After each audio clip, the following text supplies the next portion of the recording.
Good afternoon, everybody.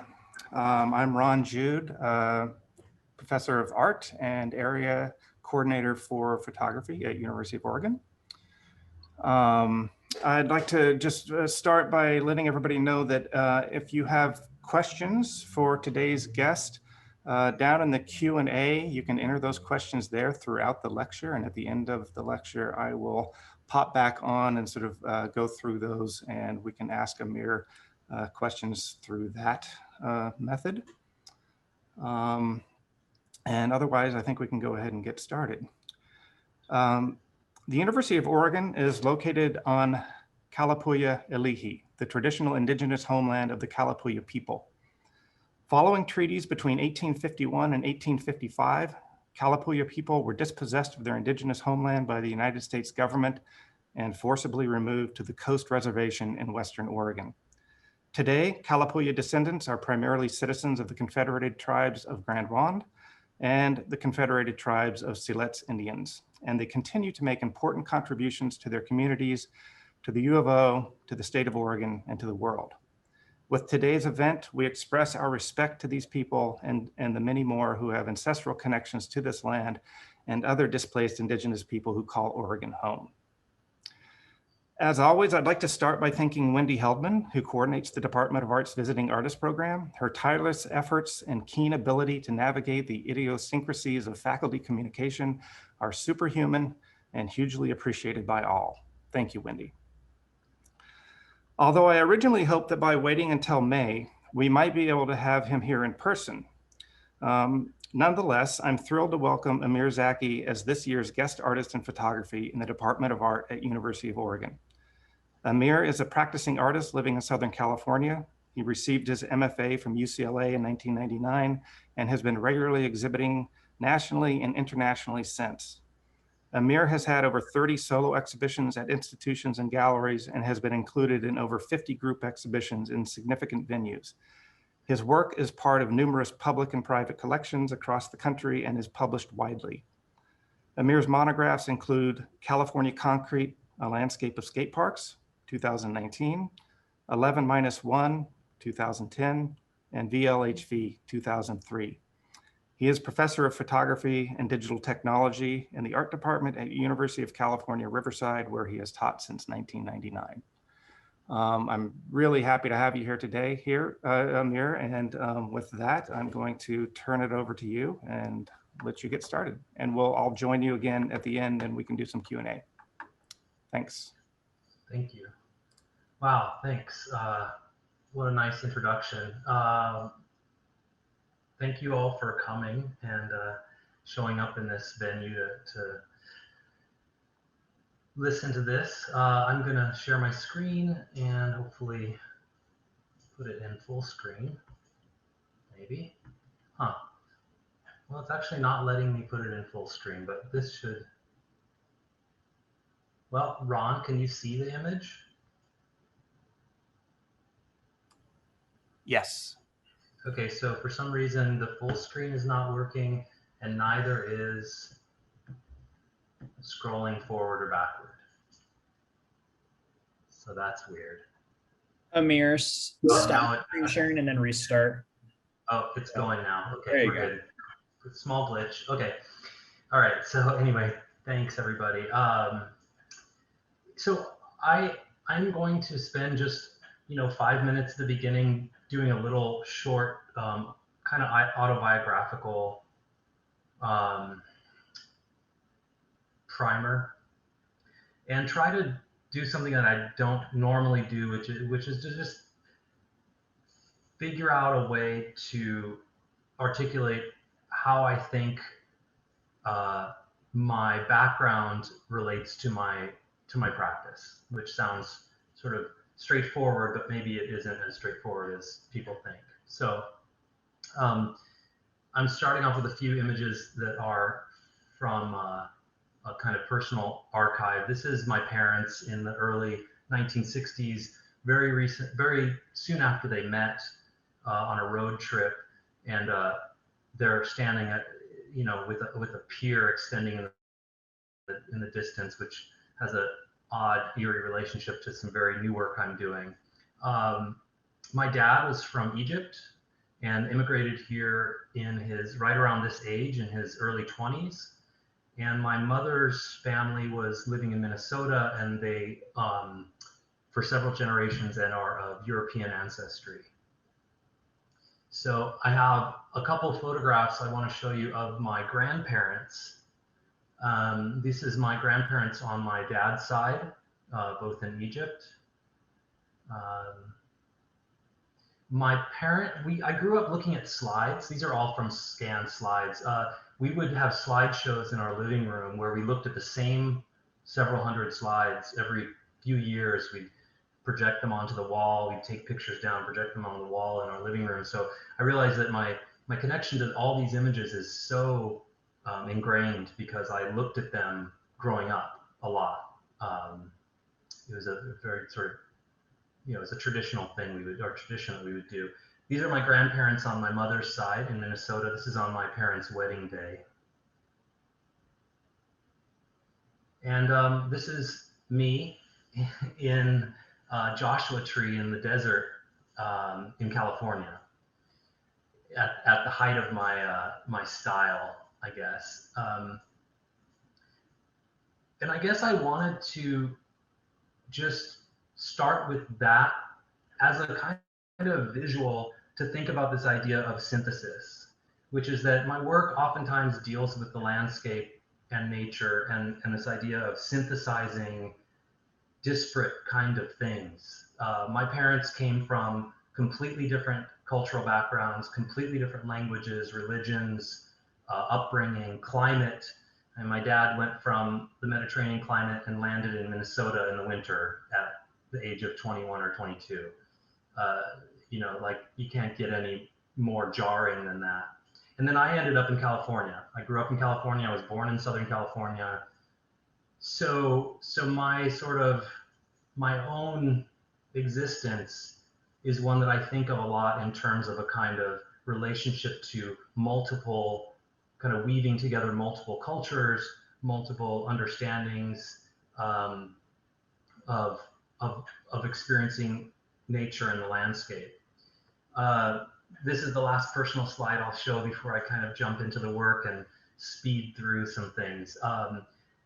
I almost always start my slide lectures with this photograph, this pairing. The photograph on the left was taken right around the year of my birth, 1974, of my house that I was born and grew up in Beaumont, which is Southern California, kind of at the time a very rural area, relatively. And the photograph on the right, I continue to update every year or so. That palm tree sort of charts my life in a lot of ways.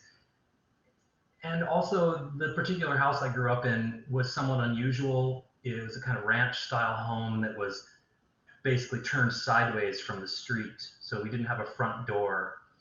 And all these things kind of percolate for me. And it's a kind of hybrid of the natural and the built, which is something I think about a lot. So, okay.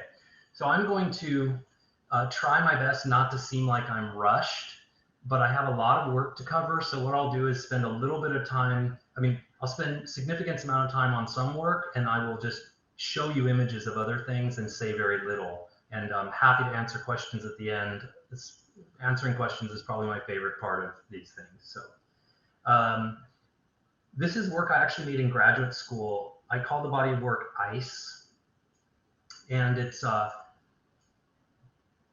they're basically still lives. I basically built a backdrop out of like Formica and plexiglass, and I essentially made these still images of movement. It was very much about a kind of interest in suburban, banal objects like a sprinkler, something I grew up, with in my yard and growing up, and thinking about ways that I could elevate it, I guess. But also there's some things that come up in my work quite a bit that have to do with the relationship between function and dysfunction. So the purpose of this sprinkler is obviously to irrigate, a lawn, and I'm pulling it away from that and sort of staring at it in a way that's dysfunctional, right? I'm taking it away from that. There's also this kind of phenomenological thing happening with the way it looks and freezing water in motion. I titled them really dumb. This one is called and this is just called, blue and gold or something. Very quickly, this early work, this is really early digital camera installation views. I show these so that I can kind of talk about the way that how installation is really important to me, and how relationships between images in terms of scale, placement, rhythm, all that, as far as exhibitions on the wall go, is a really important part of the work. I'm often thinking about the relationships between types of images. So even in this very early work, my first exhibition outside of graduate school, I've got, an image of a basically 4-foot oval, framed oval, and looking up into the sky, and then a series of small vertical rectangles looking down into the landscape. So I can show you what the actual images look like here. All shot at night, very long exposures, something like 5 minutes with a 4x5 camera at this time. I'll try to remember to say things about the technical process when it's important. And then if I forget or you have questions, just ask me. I tend to forget that sometimes.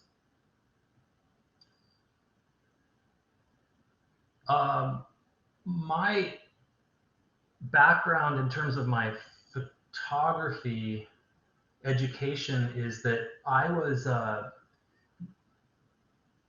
right on the cusp of this digital kind of transformation. I learned all analog processes. All the analog processes are what made me fall in love with photography. And I got fairly good at those things. And then, Photoshop emerged, and I embraced it with the same kind of passion, or whatever you might say. As you'll see through the work, and maybe what will relate to this kind of idea of my background and this idea of synthesis, is I tend to shy away from any sense or idea of purity. I'm much more interested in a kind of hybrid approach to almost anything, ideologies, images. So during this transition between analog and digital, there's quite a lot of talk about a kind of like, the purity of analog photography and the kind of irreverence or this sort of bastardization of digital. And it never resonated with me, those kinds of debates.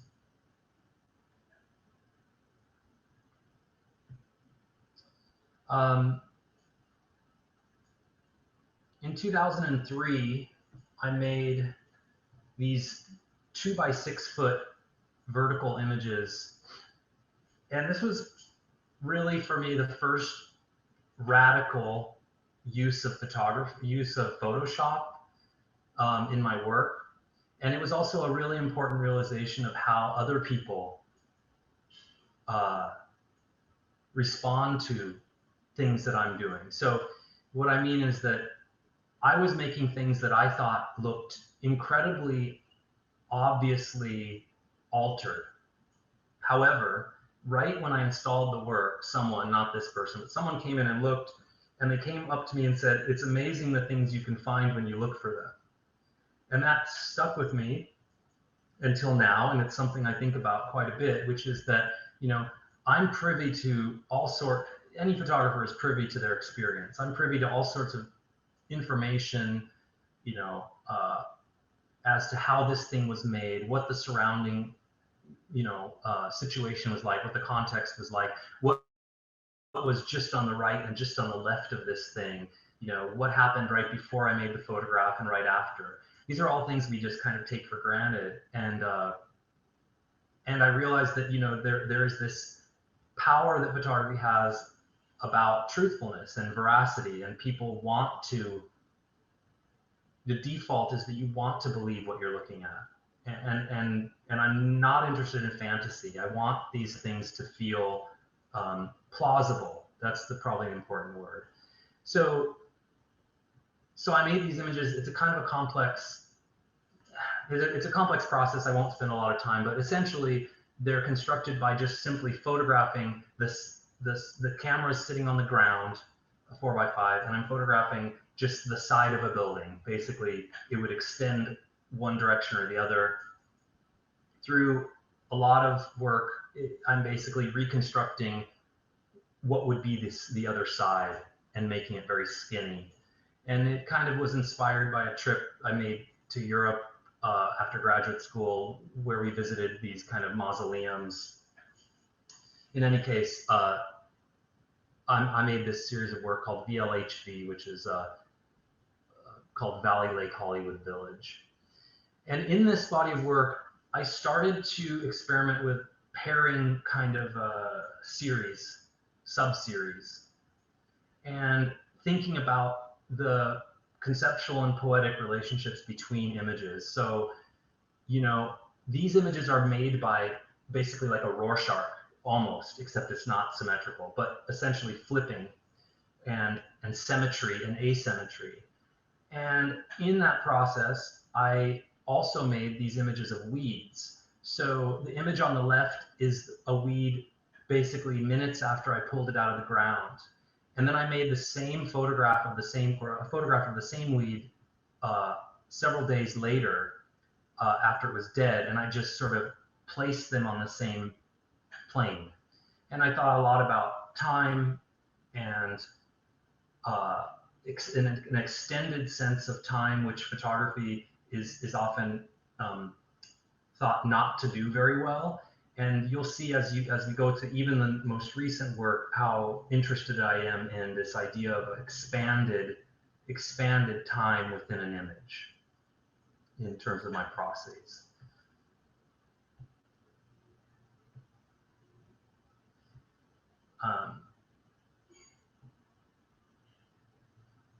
Okay, so I have to also look at, okay, good. So in 2005, I made a body of work called Spring Through Winter.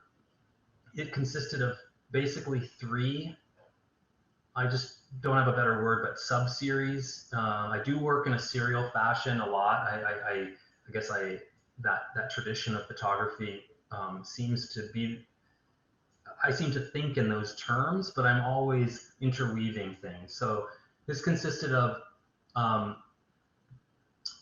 photographs of these extremely cantilevered homes in the valley in Los Angeles, photographs looking down into swimming pools from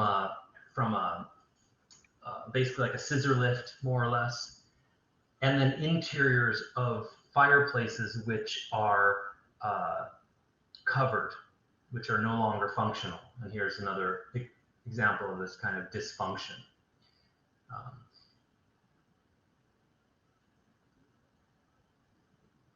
The photographs of the architecture from below are done all along this one area in Los Angeles, and the kind of alterations that I'm making to them are very, it's very simple, but also well, simple, theoretically simple. I'm removing three very large columns that basically drive into the earth from a third of the way in.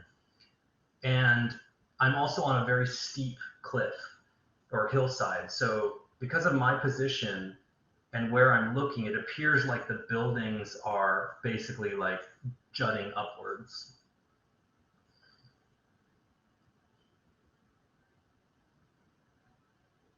So one of the other factors that I guess, or threads that I would say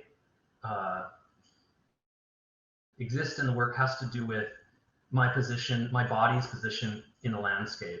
I would say even from when I was just starting to make photographs, I thought a lot about the position of the body of the photographer. Where is this person in space? And it's been, you know, I wouldn't say in all the work, but in almost all the work, it's really an emphasis, which is that my position in space is almost never standing at eye level, the kind of default position of looking at the world. And I think that has something to do with, you know, a sense of creating a sense of unfamiliar or alien.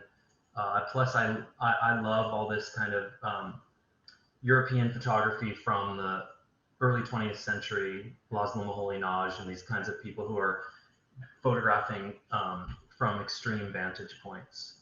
That was very influential for me. So here's another example of thinking about function and dysfunction. You know, obviously the implausibility of these buildings is somewhat implicit, but also, like in Los Angeles, the weather changes very slightly throughout an entire year. And I was thinking about one of the things that signal winter in the valley in Los Angeles is simply that people's pools become unusable. You know, like they turn green, or maybe they cover them up or something, or empty them out. And so that this body work is supposed to be thinking about the seasons in Los Angeles as well. This is a day for night photograph. I photographed this during the day and altered it. Okay. Let's speed up a little bit. I had the incredible, unique opportunity to show this work at the Mack Center, which is, if people aren't familiar, the Schindler House in Los Angeles, which is a very famous piece of modernist architecture. And it was complete. It was like this perfect kind of opportunity for me, because the work was about architecture, but also my relationship to architecture and to the landscape in general is kind of an irreverent one. And I was thinking a lot about that. I don't mean disrespectful. I mean truly irreverent. Like I don't value modernist architecture because it's modernist architecture, for instance. You know, I may be just as interested in, you know, some really banal thing that's a shed that someone puts up, or some Richard Neutra home. I'm much more interested in these things sculpturally, from a broader perspective. And so my point is that this building has these perfect little windows every 40 whatever inches. And my vertical photographs, by complete chance, fit right between them in this kind of perfect, like, you know, ideal situation. But the horizontal ones crossed over. And that relationship to the architecture was kind of right in line with my thoughts, which is like both an understanding of the importance of this piece of architecture, but also that I didn't care if I covered up the window with a photograph.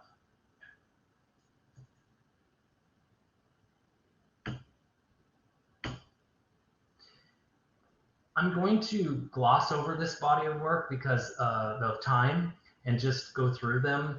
I'll just say that it's vernacular architecture, but I also made a few wall sculptures. The other reason I'll gloss over it is because the story of these is a little bit long to tell. So I'm just going to show you some of the images and take a drink of water.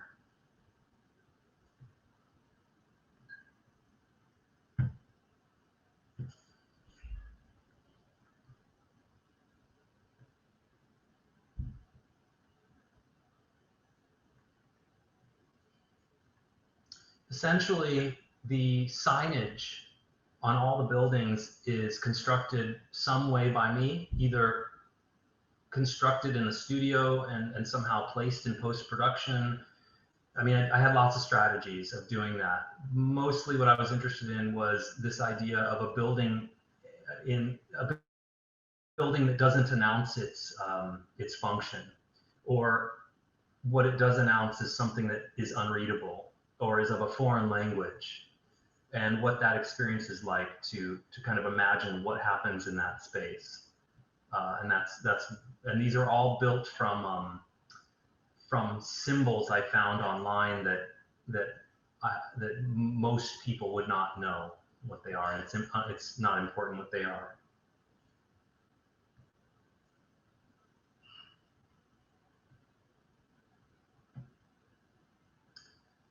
I'm also going to just briefly speak about this work so I can focus more on recent stuff. I just do want to sort of tag this as a moment in my work where I started to move away from architecture and think about, quote, the natural landscape. And since that time, I'm really moving back and forth with those two kind of subjects in a fluid way, and really thinking about the messiness between what's considered built and what's considered natural. Again, this goes back to my idea of kind of not really believing in purity, where, you know, my definition of the natural landscape is really expansive. It includes me doing something on Photoshop. It includes, you know, something that is in between a tree and a stump, or using this wood to build a building, or someone reconstructing their tree stump for a seat, or a prop that I rented from a Hollywood shop, which is what this photograph is.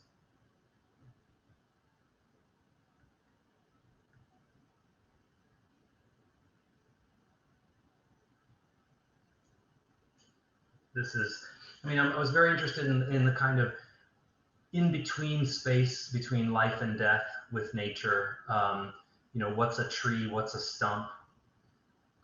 This is a kind of, you know, perfect illustration of a tree that's flourishing and then one that's been cut down. And the brutal quality of pruning. So in 2010, I should say that this is important. In 2006, I moved away from Los Angeles to about an hour south to Orange County for multiple reasons. I have some family that's nearby, and I have children that were getting close to being in school, and there's a lot of reasons. But in any case, I had a little bit of a crisis in terms of my relationship to the landscape.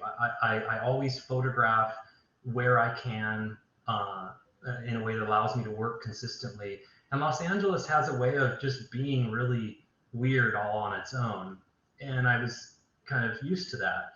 When I moved down to Orange County, I had this very strange experience where I just like couldn't find interesting things to look at. And I did eventually, I guess I'd say, is that I made this body of work of lifeguard towers called relics. It includes some other images too, like this diptych of a Volkswagen van, which is a kind of autobiographical thing. But what I became very interested in is that I noticed that I would ride my bike by these things, and I did grow up in Southern California, but not near the beach. But they seemed completely just a part of the landscape that I didn't really consider. I never really observed them in a way that I thought was interesting. But what happened, this is the one to start with. What happened is that at one point, a lifeguard tower like this just showed up on the beach, completely unmarked. Usually they're marked with signage, completely unmarked, just like plopped down like an alien pod. And I just thought, like, whoa, that thing was built by a computer. Just looking at the angles and thinking about how it was structured, that it was very unusual. And so I photographed it, obviously, and then started thinking about how I could make these things my work. And and so what I ended up doing is essentially altering them in ways that, again, made them somewhat or seemingly dysfunctional. So the access ladders or stairs or whatever they would use are usually removed. The base structure is usually minimized, and they're never open. They're always a kind of closed, dysfunctional thing. I'm gonna leave this out of the talk, but just stare at it. So yes, I photographed all these lifeguard towers along the coast and made this series of images.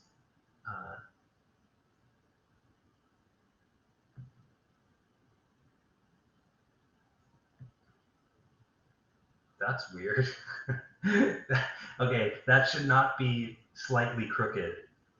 No idea how that happened, but it's funny. I don't know what that's all about. All right. So here's a kind of, you know, yin yang thing. I'm moving from this very colorful, architectural, iconic California saturation, beach culture sort of thing to a body of work that in 2013 I made called Time Moves Still. This was a really intense time in my life. My father passed away in 2012, and I, you know, just kept making work, but there was a very clear sense in which I was thinking about what I wanted to put into the world, and focusing on subjects that I thought were maybe more personal, or what should I say? Yeah, I don't quite know what better way to put it than that. But another thing that changed during this period of time was the process I was using. So up until the photographs of the lifeguard towers, I was using a 4x5 film camera, scanning negatives, working in Photoshop, and making prints. In 2000, this body of work marked a time when I completely changed my process, where I am using a digital camera on a robotic tripod head, and I'm making rows and columns of overlapping photographs and then stitching them together later in Photoshop. So an image like this is made, this all up until now are made of, you know, an image like this would be anywhere between, let's just say, around 50 photographs. And this subject was kind of particularly good for this process because one of the things it allows you to do is refocus. So I'm focusing whatever that is 300 feet away at the top of the cliff. And as I make it to my next row, I refocus and I refocus and I refocus to the point that at the bottom, I'm focusing on rocks that are 10 feet away from me. And the other thing that happens is time is passing.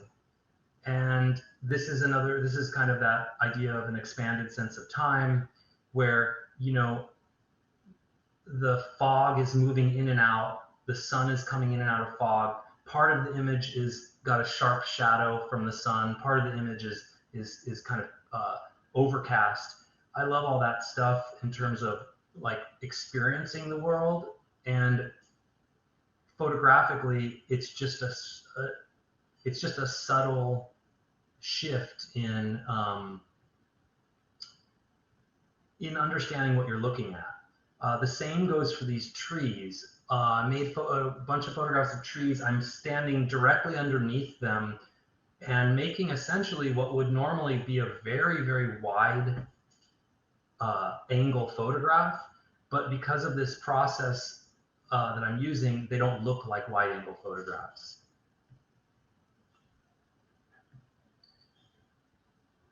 So I'll go through these. They vary in scale, as you saw in the installation views. And as you know, the thing about the trees is that this is a good example that the scale of a tree when it's not rooted into the ground, or when don't see its roots or its base, and when you don't see anything else to give you an idea of scale, becomes a kind of interesting shift, or there's an ambiguity to it, where I thought about bonsai, or I thought about the fact that this thing could be really small or really large, and that ambiguity of scale is something I think about in my work quite a bit. So the short story I tell about this body of work is that, you know, again, my body and my position of looking at the landscape is kind of paramount, where what I noticed when I made these pictures is I'm staring at this cliff where these houses are built along the beach that overlook the ocean. So people who would kind of jog by or walk by would look at me, and they'd look at what I'm looking at, and then look back at the ocean, and there was this kind of dissonance, you know, where they're kind of figuring out like why it is that I'm looking the wrong way, right? And that's kind of maybe a feature, I would say, of a lot of my work, which is that I'm probably pointing a lot at things that are banal and finding ways to make them less so, just by observation and placement. So with the trees, I made a little rule to myself. I never photograph a tree that looks like it's been intentionally manicured to look good. I'll either photograph a tree that looks like it's just always grown that way, or one that's been really butchered in some way that clearly wasn't intended to groom it, but it was intended to like, this was to get it away from power lines. I see it as a kind of way of rescuing it from being ignored.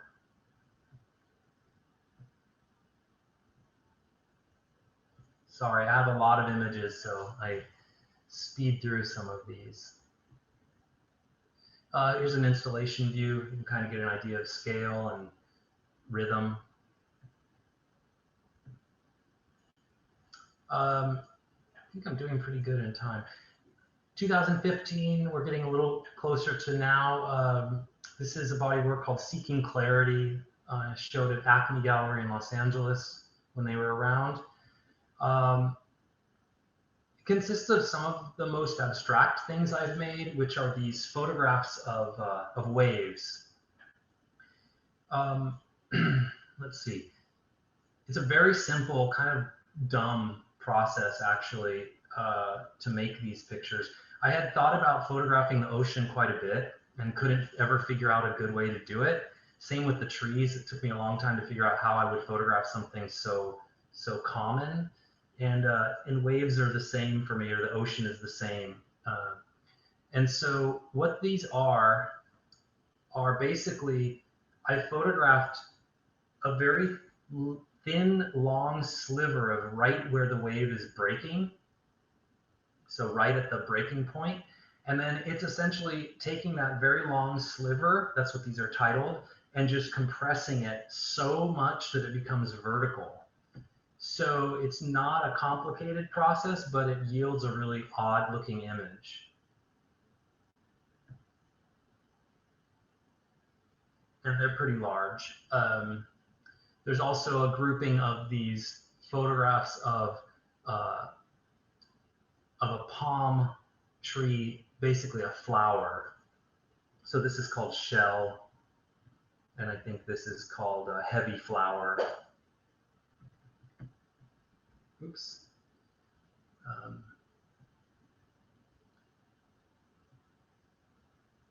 This is called Tilted Airstream. I love airstreams. Again, I was thinking quite a bit during this time about things that I thought of as symbols of the coast, or being along the coast. But I was really opening myself up to relationships between images that were pretty disparate, you know.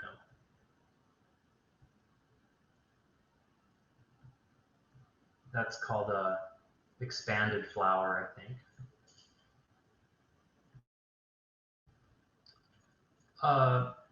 you can kind of see me moving back and forth between black and white and colors. Also, again, not something I really make a hierarchy about in my mind.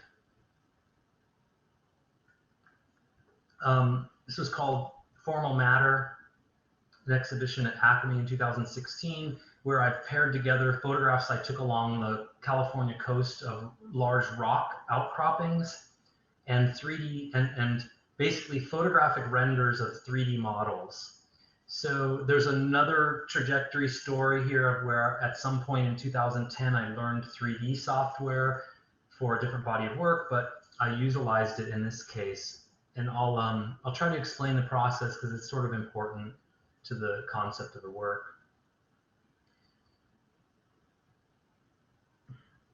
So the way these are made, the way these are made are that the rocks are made basically with the same gigapan process of multiple images, fairly, quote, straight photographs with some variation. These are a little bit more complicated.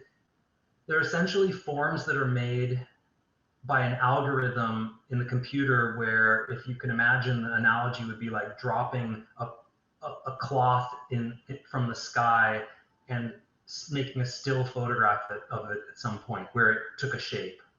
And then you give the shape volume, and then I made these photographs of large wood veneers and I essentially wrapped them. That's the short version. So they don't exist at all, except as photographs. And I really was interested in this duality, or this kind of stark difference between this formation of a rock that took millions of years to take shape in the slowest possible way, and these forms that were as complicated in some way, but made in an instant by the computer in an algorithm, you know, in an instant, in quotations. And I couldn't remake these. So they're made by a process that's maybe random is probably the wrong word, but not something that I could repeat or that I could foresee at all. So there was a relationship between texture, where it's like the rocks start to look like petrified wood, the wood starts to look like rocks, and because of the scale of the prints, there's a real, let's see if I can get to the installation. The scale of the prints, there's a real movement between foreground and background. Yeah, I mean, not foreground and background, between you know, what seems small and what seems large, pushing back, pulling forward, that kind of thing. All right, we're getting closer to now. I think I'm doing well with time. 2018, I had a small show of these photographs. This is an ongoing series. I will say that most of the time I'll make a body of work and I feel like I get to a point of redundancy and it's over. It's done after 2 years, and I get to the point where I just feel like I've exhausted the capacity of that work. And this body of work is ongoing. It's an unusual thing for me. It's called Getting Lost.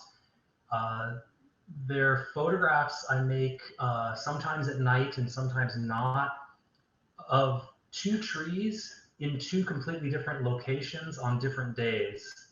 And I blend them together in a way that's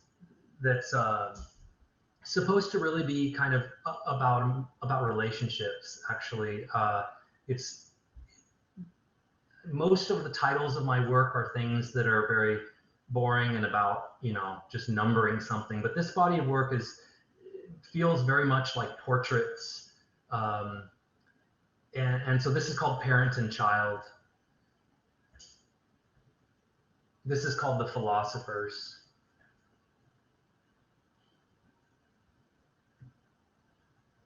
I think this might be called Interlocutors. My interest in these tree pairings, you know, has to do with the kind of complex relationship that people have with one another. in this case, two people have with one another, that there's a kind of beauty of a close relationship and also a real messiness of a close relationship.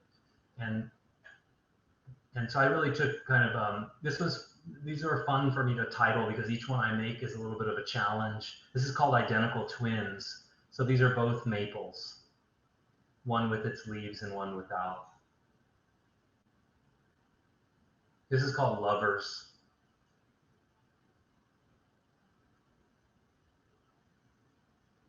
The ones at night are photographed while I'm making the array of gigapan images. I'm following the camera with a gigantic LED light, like a Home Depot LED light. So it's this funny process of kind of the camera's light is only shining at a certain part of the tree while I'm pointing at that part of the tree. It's real kind of low tech in a way. And that's an installation shot of one of the larger ones. This is a parent and child. All right, so getting pretty close to current times. In 2019, I made a body of work that also included a book called California Concrete, Ron mentioned. The book is only skate park photographs. The body of work in proper is a combination of skate park photographs and broken ceramic vessels. So I had the opportunity to install this at a couple of museums. This is called the Doyle Arts Pavilion. It's a large body of work. It's the largest body of work I've made. There are something like 70 images of skate parks and 30 or something of ceramics. Ranging in scale. So I'll just go through a couple of these and then talk about the process.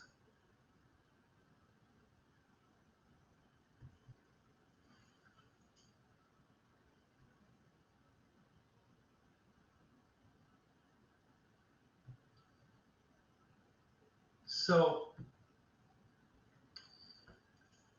well, let's see. I grew up skateboarding in Southern California. I guess I'll start there. And I had thought about these concrete parks quite a bit, but I couldn't figure out a way to photograph them. I kind of started this project and gave up once around 2015. And at some point, I tried again, and I figured out that if I showed up super duper early in the morning, I could have the place to myself mostly. And as long as I could get inside, I could make the pictures that I wanted, because one of the obstacles is that oftentimes they're definitely the outsider view is not as interesting as kind of getting inside. And so I had a familiarity with the spaces because of my own background, but I also was really interested in the way that they exist in the contemporary landscape, that essentially what they are excavations. So oftentimes these go completely unnoticed by the general public because they are sunken. I mean, they take the ground that's level and they carve out space and pour concrete. So if you're just driving down the street and you don't know, you would very easily pass these things by. And so as I started spending more and more time photographing them, I started contemplating what they were, and at some point thought, well, they're just really complicated, complexly shaped vessels.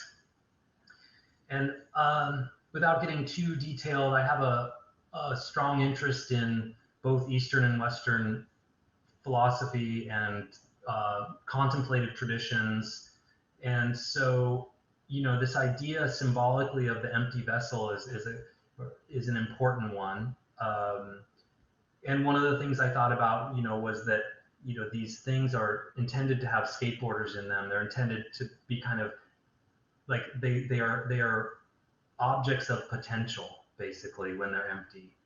And so then I started thinking about ways I could pair that with something. And so that's how this project developed, which is that the broken ceramics came maybe in the middle of making the photographs of the skate parks.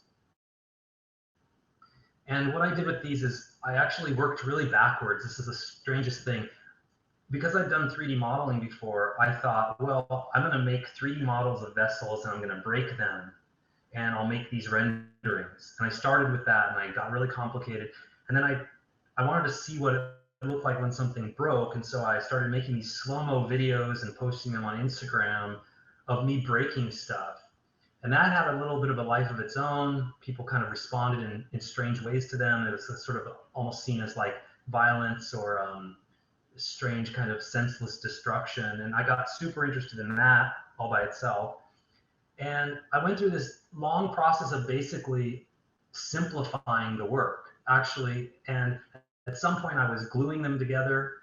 And at some point in my studio, I saw a shard, basically a piece. And I thought, well, let me just photograph that while I'm at it. And when I did, it was really immediate that I was like, oh, that's all I need. I don't need any of that other stuff. The piece implies the whole, just like the skate park implies the skaters or the potential. And so then I started printing them, and in the studio, it became a really nice relationship between the cracks in the concrete and the surface of this hard material and then the surface of this brittle material.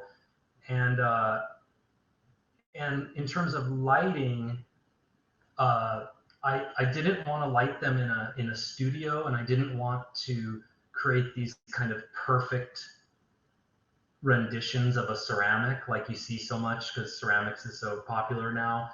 People make these images of their ceramics that look like they're floating in, heaven or something.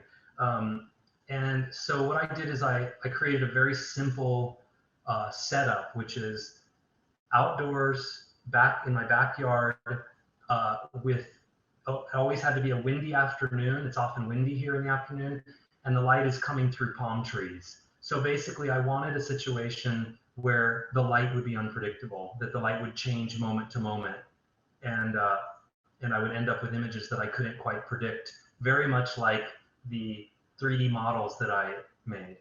So there's a relationship between this kind of low tech and a high tech and all that stuff. So the camera's on a 3-second timer, so I really can't predict what the light will look like. I just click it and wait.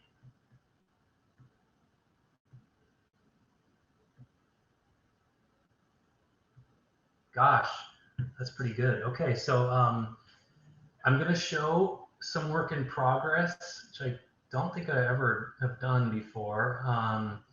This is stuff I'm working on right now. I'm also working on a book that's a 23-year survey monograph, and that's where a lot of my time has been spent lately, which is this new work and the book design. So since I'm doing okay with time, I'll spend just a minute or two talking about the book. I'm photographing piers along the coast in California at the moment. And this process has really turned out to be like a pretty interesting synthesis, kind of circling all the way back to this idea of synthesis from the beginning, between the built and the natural. And I'm really allowing myself to open up to even more of this sense of expanded time and now expanded space. So the process is that I show up to appear right at the first light in the morning. So I time it whenever the first light is, show up, and I walk to the very end of the pier and I photograph whatever's there. So sometimes there's architecture and sometimes there's not. And oftentimes it's me and a few fishermen, which has been an interesting thing too, because I have gear that looks just like theirs. But when I show up, I sort of set up my camera and they're with fishing, and I'm having this interesting kind of relationship with the fishermen. It's a very quiet time that we spend together. So I make these images that take, I spend about 45 minutes to an hour on the end of the pier making several gigapan images. And then I walk all the way to the end of the pier and I walk underneath and I spend another 45 minutes making photographs underneath the pier. And the ones underneath are long exposure, like 1 second each, so that the water's really changing. And I'm compositing them later. So you get an image that is both makes sense in a way, like it does make sense, and then it of course is absolutely impossible. There's more than one vanishing point. There are things that fall apart visually in them. But again, to me now, my interest is in using the photograph to express a kind of extended sense of both space and time.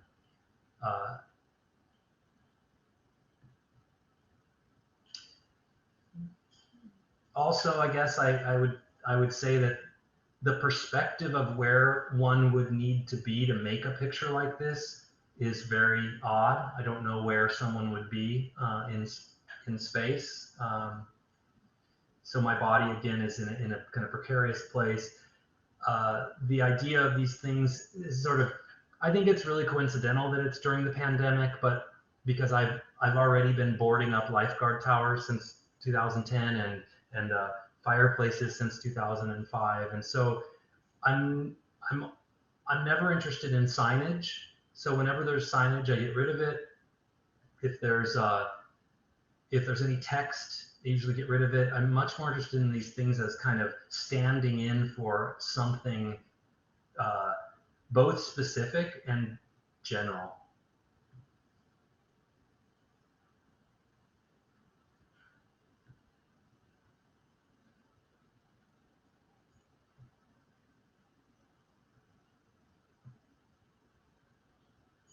There's a dead bird in this one. I didn't really talk about birds, but birds have been populating my photographs for a few years now, kind of making appearances, and I'm getting very interested in and again, you know, when I think about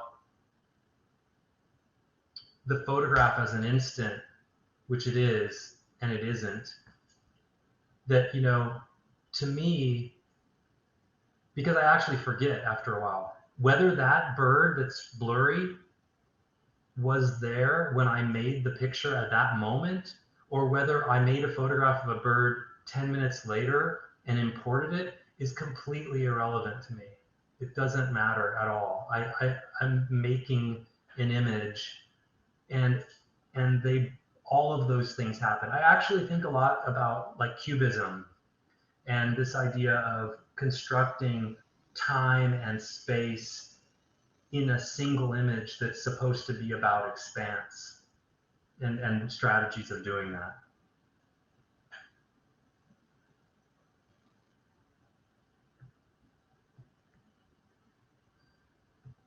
I think that's the last image. So do I stop sharing my screen, or I can refer to, I can go back to images too. That's probably what I'll do. Okay, excellent. Thank you, Amir. That was awesome. We have a few questions here, and by all means, everybody, anybody has any questions about anything that Amir discussed in his talk, submit those in the Q&A tab at the bottom of your screen. All right, so let's start with, I noticed there are no people in your photographs. Have you ever experimented with including humans in your images? Why or why not? Yeah, great. Okay, so I have a standard answer that I think about this, and then it's a great timing because I may break from that tradition soon. But right, I think that all photographs are about the human condition in a way. I think a lot of it is about stand-ins. So a lot of what's on the screen now of these trees, I thought very much about portraiture. The lifeguard towers, I didn't mention this, but a lot of these have skies that don't belong in the image. And sort of, I was thinking about backdrops of portraits. and how one treats each thing as an individual, kind of in contrast to like the way the Beschers are always sort of treating the things as types of something. But because I'm so interested in where my body is in space, making the photographs, I end up thinking that the human quality of the work has to do with that, and about the viewer experiencing this work from a certain point of view. So there's so much portraiture that in street photography and all sorts of images in the history of photography that I love, and people that I think are so good at it. It just hasn't been something that I feel like I could be good at. All that said, I am considering with the newest work something that has to do with these fishermen that I see, because it's like I just don't know what to do yet. I kind of have an idea, but it's like uncharted territory for me. Okay, excellent, thanks. All right, here's one. How would you feel about somebody else installing one of your shows? So I guess the question is the sort of context and arrangement of the images within a space, is that sort of paramount to your understanding of the work and what you want to convey in the work?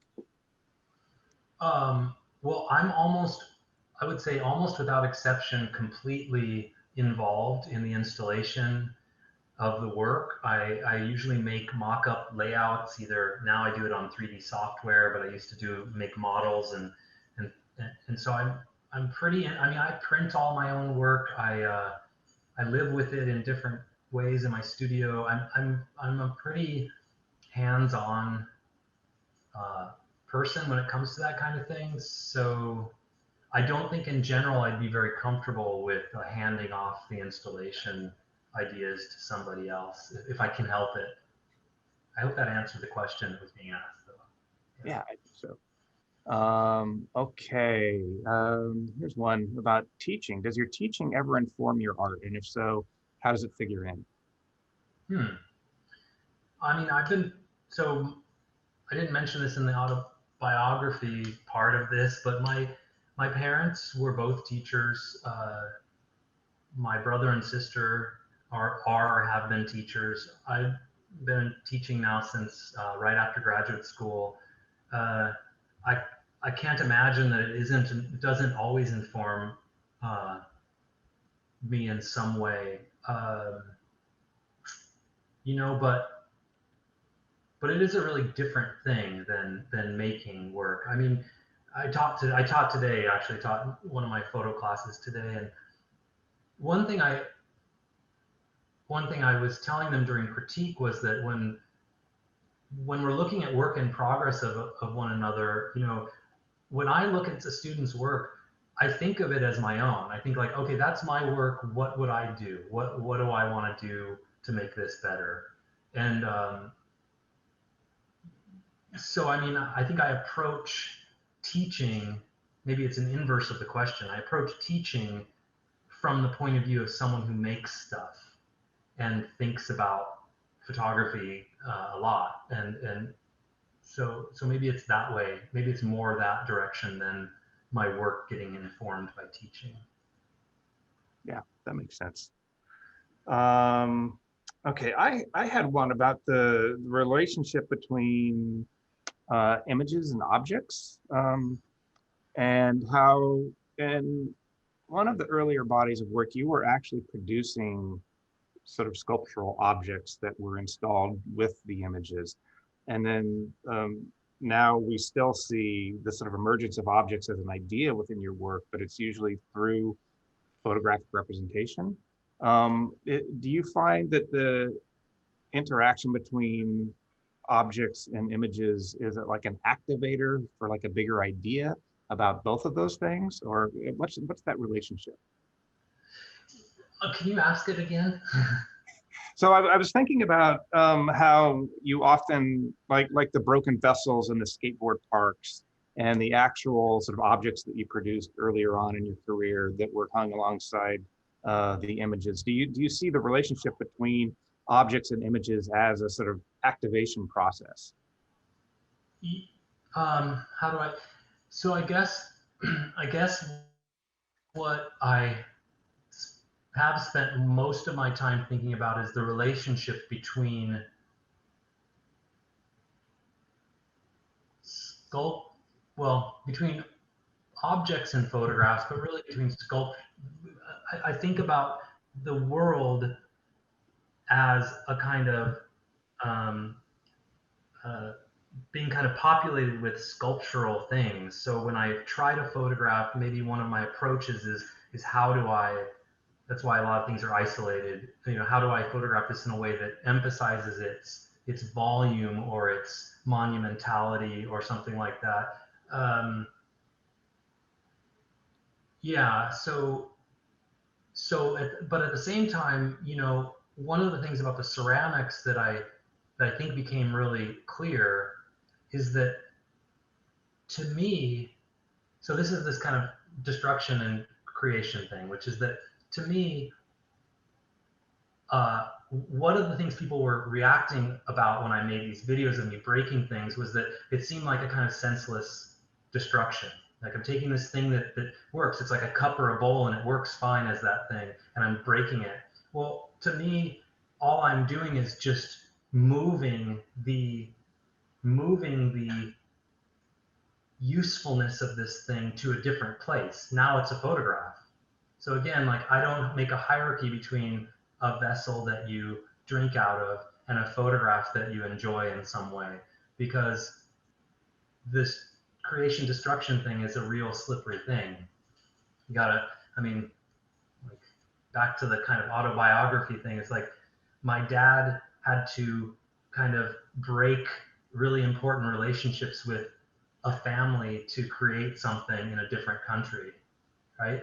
They exist together, destruction and creation. And so the broken vessel, it's a photograph now. Like, yeah. Okay, awesome. All right, thank you for your talk. I really appreciate the introduction to your work, family life, and the idea of disparate worlds in your own upbringing. This definitely ties into the dissonance that seems consistent throughout your photography, but it is a very subtle discord. Could you speak more on this intention? Oh, just the last part of it. Speak more about the dissonance. Yes. That's a really nice question. I think you answered the question or answered it in the question, said it better than I could. And if you'd like to punt, we can punt.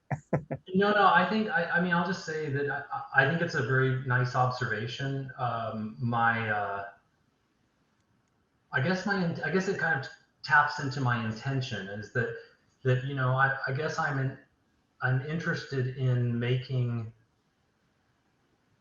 photographs that are both familiar and unfamiliar. I did say this before, but you know, I can sort of say that I'm not interested in fantasy. So the discord that you're seeing is subtle on purpose because I want there to be this tension, even image to image, about the kind of truthfulness of what you're looking at. Um, but I'm trying to ride this edge, you know, and I think that's the thing with all the work is I'm trying to find, and the new work is kind of like pushing that edge to a different place for me because I am making images. I mean, I could be wrong, but like they hold together in your head, you know, like other work holds together visually, really holds together. Like, yes, that's a real place in a real time. Maybe like there's a little, these ones only hold together. The new work only holds together in your mind. Really, it's other visually. Once you stare at it, you're like, no, that's falling apart. That doesn't make any sense. So maybe I'm pushing it too far in the new work. I don't know, but I'm trying to make new work. Okay. All right. In the start of your slideshow, you talked about the before and after of a scene and photos showing truth. You were saying this when showing perspective from the ground. How has that evolved with these more recent images edited and overlaid, sometimes using 50 images to create one finished photo? I think maybe to some degree you just answered that question as well. but Maybe. Yeah, I mean, I think that I think it's just I guess that it's not something I planned or could have predicted. It's just a matter of, a natural evolution of a process where technology is changing. I'm interested in ways to use the technology to do things that are kind of specific to that technology. Like these images I'm making now, I'm I wouldn't want to make them if I could make one single image and then make another single image. Like, let me give you an example. So this picture, this picture, I'm shooting right at dawn, and usually when I show up, all the lamp posts are on, the lights are on. And so this picture, literally, as I'm scanning across left to right, that first lamp post, the biggest one, the light was still on. And literally moments after I passed by, they all shut off because it was light enough. And so the rest of the lamps are off. Now that's a subtle thing. It's something that only you know through a discussion. But for me, it's like really, it is part of this process. It's that makes sense. Maybe one light post is on and the rest are off, but it isn't the case. It's the case that this was made in 10 minutes, and you're looking at 10 minutes. okay. And we have, let's see, one more here. Thanks for sharing your work. What benefits do you think there are to gain as a photographer from 3D rendering programs? Do you think digital imaging technology is the future? I'm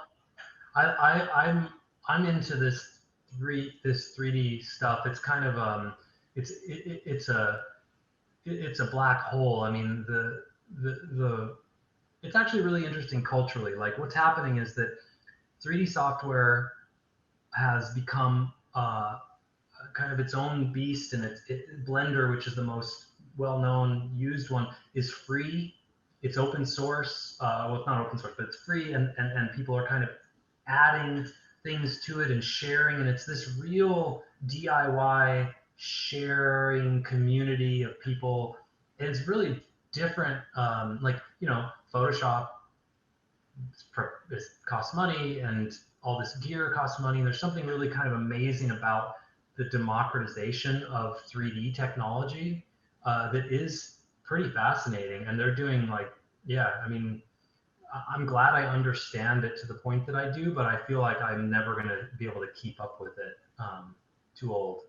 So, yeah. And yeah, I guess digital is the future just because, film is really expensive and just can't possibly hold on forever. Okay. Well, that is sort of a perfect place to end. Amir, thank you so much for being here today. And it's always an awkward thing on this kind of format, just to sort of say goodbye. But thanks for being here. Wow, thanks everybody for coming, and I appreciate all the questions and the opportunity. So yeah, thanks, Ron. Okay. Bye. Okay. Bye, everybody. Bye.